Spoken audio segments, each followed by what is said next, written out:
Ano ang larawan ng Sustainable Bat State U?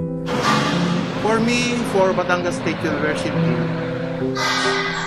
sustainability deals with the people inside the university.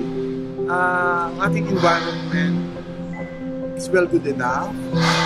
I think we were able to provide, if not the best, isa sa pinakamagandang environment na talking of SUCs. But when it comes to sustainability, I am more of the people inside the university. Dapat yung attitude, behavior, yung culture that prevails inside the university, dapat yun ang sustainable.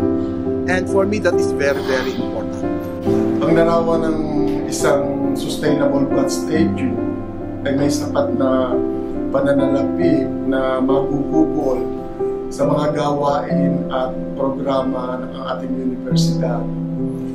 Kapag may sapat na pananalapi, ay tuloy-tuloy ang pag-unlad ng pamantasan at serbisyo sa ating mga estudyante, mga guro, at sa ating komunidad.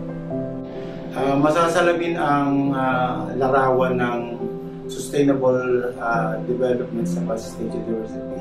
Sa entrada pa lang ng university, makikita rito ang malinis, maayos at modernong pasilidad ng university.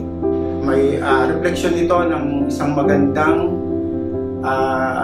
kalagayan sa university, mataas na kalidad ng edukasyon at kalagayan sa lipunan dito sa Batangas State University. This university should provide a mechanism that would involve ang ating Bat State U community, the teacher, the student, ang mga administration, and also itong mga mechanisms na ito ay dapat hindi mag-stay lamang dito sa ating mahal na paaralan. Instead, yung community ma-involve yung ating mga coastal area and also other places kung saan need nating ipakita or ilabas ang latest na meron tayo dito sa Bat State U. Ang larawan ng Sustainable Bat State U ay ang pagiging flexible nito, specifically when it comes to their policies, which changes over time and become more inclusive as we move further into our modernized world. One example nito ay ang Bat State U offering and strengthening the STEM track, which is at its big importance in our society.